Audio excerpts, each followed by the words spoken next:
The 12 Hours of Sebring is the second race on the Imsa calendar and also the second longest race of the season. Taking place at the Sebring International Raceway in Sebring, Florida, it is often referred to as the birthplace of American endurance racing. After all, it is North America's oldest permanent road racing facility, established in 1950, and the 3.74-mile circuit is what was on originally Hendricks Field, a U.S. States Army Air Force base. Settled between the orange groves and cattle ranches of Central Florida, though, this racetrack has served as the host of this legendary 12-hour endurance race since 1952 and is now part of the IMSA WeatherTech Sports Car Championship. Perhaps the most iconic part of Sebring, though, is its infamous bumps. The front straight features the original concrete poured in 1941 for the Hendricks Field military base. And as you navigate the rest of the track, you're going to find other patches of this old concrete as well as newer asphalt portions of the track. The various different surfaces have become very rough and bumpy over the years, which gives Sebring its reputation as one of the roughest tracks in the world and is a true test of car and driver ability. Now, heading into this year's 12 Hours of Sebring, there are a number of storylines that you'll want to know about. In GTP, can Porsche stay perfect with their 963 in 2024? They've already won the season opener for both IMSA and the WEC, and they're going to look to continue that strong run into Sebring. Meanwhile, in LMP2, we saw an incredible battle between the number 18 Era Motorsports LMP2 and the 04 CrowdStrike Racing entry, which ultimately culminated in Connor Zilic and Era Motorsports breaking through for the Rolex 24-hour win. Connor, who ran his first race in the WeatherTech Championship back at Daytona, will be running his second race in the championship here at Sebring, and he looks to go 2 for 2 in his young IMSA career. In GTD, I'm sure we'll see some incredible battles out on track, but the real question mark here is around reliability and some of the issues we saw at Daytona. Many new and old cars had issues, and with Sebring being as rough as it is, it's sure to magnify some of them, so I think that will be something key to watch for in this year's race. And in GTD, those same reliability concerns remain,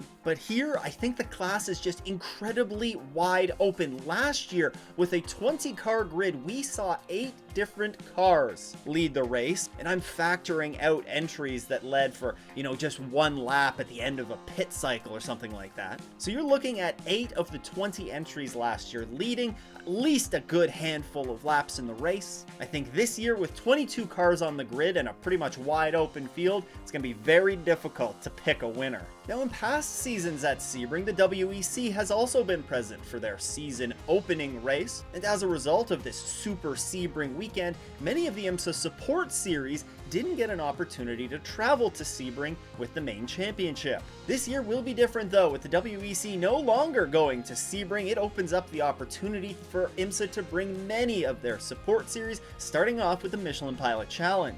Fresh off their 4-hour season opener at Daytona, the Michelin Pilot Challenge storms into Sebring for round 2 of their season. We'll see a healthy grid of 39 entries in that class, including 27 in the GS class. There, the number 91 Kelly Moss with Riley Porsche is leading the points after picking up the win at Daytona. Meanwhile, in TCR, it will see 12 entries on the grid, including a new entry from Starcom Racing. That will be the number 12 Hyundai that's driven by Nick Tucker and Andy Lally.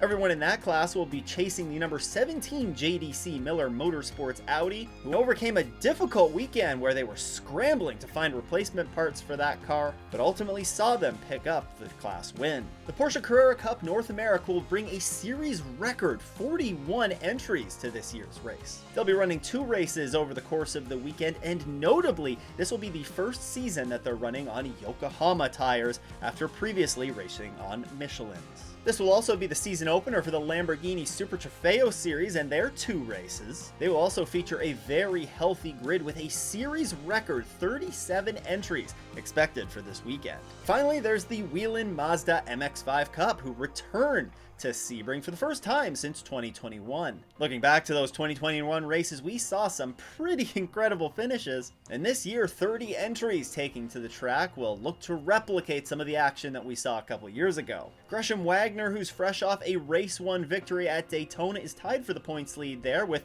Daytona double podium finisher Jeremy Fletcher. Alright, time for the fun stuff. Let's talk some BOP.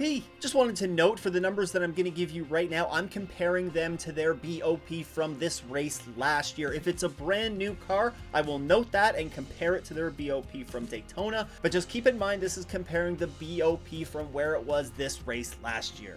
In GTP, accuracy is a slight weight increase to go along with a power and stint energy reduction. This stint energy reduction can also be seen for the BMW, who also shed 10 kilograms of weight from where they were last year. The Cadillac has put on some weight from where they were last year, 22 kilograms to be exact, but they also gain a 7 kilowatt power increase and a 13 megajoule stint energy increase. Lamborghini is of course new to the class. Have to monitor them to see how their performance gets on. And then there's Porsche. They're 1 kilogram heavier than they were last year, but like Acura and BMW, they see a maximum power and a maximum stint energy decrease from last year. Heading into the GT ranks, Acura puts on 30 kilograms of weight with a slight fuel capacity change. Aston Martin stays the same weight, just with a slightly reduced fuel capacity from where they were at Daytona. BMW sees a 10 kilogram weight increase. Another one of the cars that didn't compete here last year, the brand new Corvette, is 10 kilograms heavier than it was at the Rolex, with a slight reduction in fuel capacity.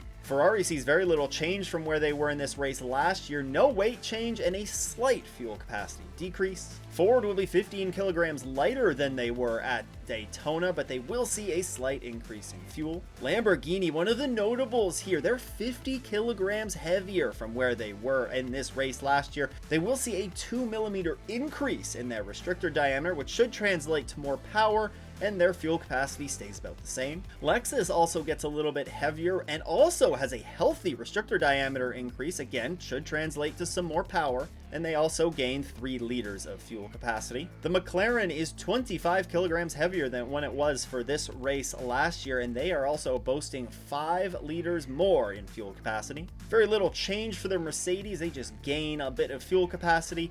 And then there's the Porsche. They will be 20 kilograms heavier, feature a 1.5 millimeter larger restrictor diameter, but will be able to carry 3 liters less fuel. This year, for the 72nd edition of the 12 Hours of Sebring, we will see 58 entries take to the track. They're going to be spread across 4 classes, including 11 in GTP, an increase of 3 from last year, 13 in LMP2, an increase of 5, 12 entries in GTD Pro, an increase of 4, and 22 cars in the GTD class, which is an increase of 2 from last year. 322 laps were turned by the victorious 31 Action Express Racing Cadillac of Pipo Derani, Alexander Sims, and Jack Aiken in 2023. The other 2023 class winners included the number 8 Tower Motorsports LMP2, while in GTD Pro it was the number 9 Pfaff Motorsports Porsche, and finally in GTD it was the number 1 Paul Miller Racing BMW. Now, Sebring is a fairly quick, albeit bumpy track with lap times for these classes ranging around the mid-140s for the GTP class, down to about the 2-minute mark for the GTDs. As well, there are some fairly good passing opportunities here, such as into turn 3, turn 7, and turn 10, as well as down the long Ullman Straight, which leads into the infamously extremely bumpy turn number 17, which is also referred to as Sunset. In a race this long at a track this rough, it is going to be critical for these cars to stay running on track, as equipment failures and those iconic Sebring bumps will chew a car up and spit it out if you're not careful. While officially flat, the 3.7 mile circuit does feature 18 feet of vertical wheel travel per lap. That's a lot of bumps. And in addition to the bumps, another key thing that will come into play here at Sebring is the darkness. Unlike at Daytona, where there's stadium lighting around much of the track, Sebring has very limited track lighting.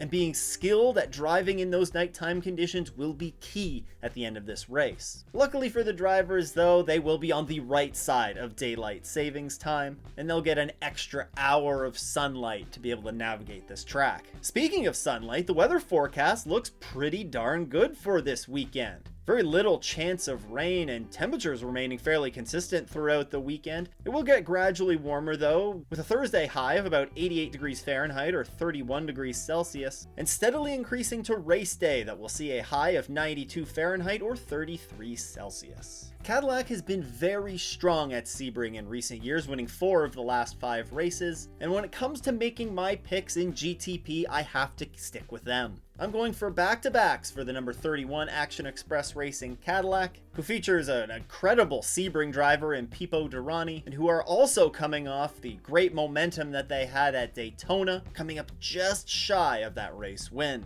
LMP2 is by far the hardest class to pick a winner from. So many good cars, but here I'm picking the number 8 Tower Motorsports entry. They won here last year, and I think they're going back-to-back. For GTD Pro, I mentioned earlier the reliability issues that I think are going to hover over this class for the race, but I'm also thinking that the sole McLaren in the field last year looked really strong. But I'm going to put my Faf homerism aside here, and I'm going to go with the number 14 Vassar Sullivan Lexus. They had uncharacteristic reliability issues and also just some plain bad luck at the Rolex, but I think they can rebound and build off of their strong run they had in this race last year to take the GTD Pro win. As for GTD, I just mentioned them. I think McLaren is due. They debuted the McLaren 720S GT3 Evo here last year and had a nice run with Inception Racing, finishing an impressive 4th place. I think Inception comes back stronger than last year and they break through with a huge Sebring win. Alright, let's take a look at the point standings presented by P1 Web Development. If you're looking for a custom website, then head to p1webdevelopment.com/the S's or click the link in the description. Starting off with GTP, it's of course the number 7 Porsche Penske Motorsports entry that leads by 25 points over the number 31 Cadillac. In LMP2, it's the number 18 Era Motorsports entry that leads by 20 points over the 04 CrowdStrike Racing entry. In GTD Pro, it's number 62 Risi Competizione Ferrari, who has a 21-point lead over the number 77 AO Racing Porsche. And in GTD, it's number 57 Windward Racing Mercedes, who leads a trio of Ferraris, the top one being the number 21 AF Corsa Ferrari, who are 24 points off the lead. As I mentioned at the top of the show, there are a ton of Imsa Sports Series that are present at Sebring this weekend. The race weekend kicks off on Thursday at 1 p.m. Eastern Time with the Whelen Mazda MX-5 Cup. You can catch them on Imsa TV. That's followed up at 4:50 for race 1 of the Porsche Carrera Cup North America. You can find that race on Imsa TV or Peacock. At 5:50, race 1 for the Lamborghini Super Trofeo Series is also going to be available for you on Imsa TV and Peacock. Flipping the schedule over to Friday now, and there we'll find an 11:10 a.m. start for the final race of the weekend for the Mazda MX-5 Cup Series. You can catch that on Imsa TV. They'll be followed by the WeatherTech Championship at 12:15 for their qualifying session. You can catch that on Imsa TV or Peacock. Following that up at 3:10 p.m. Eastern Time will be the Alan J Automotive 120 for the Imsa Michelin Pilot Challenge Series. You can catch that race on Imsa TV and Peacock. We're going to get some early evening support series races here, as at 6 p.m. Eastern Time, the Lamborghini Super Trofeo Series will head out for race 2 of their weekend. You can catch that on Imsa TV and Peacock. And to round out the day at 7:10 p.m. Eastern Time, it's the Porsche Carrera Cup North America. That race can also be found on Imsa TV and Peacock. Saturday is the big race day though, and starting at 9:30 Eastern Time, you can catch the Mobile One 12 Hours of Sebring in its entirety on Imsa TV and Peacock, with also the second half of the race also being broadcast on USA Network. I'll also be hosting a watch-along right here on YouTube for the first and last 3 hours of the race. I'll be getting kicked off about 15 minutes before the drop of the green flag on Saturday morning. So if you want to watch along and chat some IMSA, then I look forward to seeing you there. Earlier on in the show, I mentioned a few big storylines I'm going to be following in this year's race. Well, there's a few more big storylines that I want you to know about, and you can check out this video to learn all about them. Huge shout out to all the channel supporters. If you too want to support the show, you can head to patreon.com/offinthe or click the join button below. Once again though, thanks for tuning in. I hope everyone has a great race weekend and doesn't go off in the S's.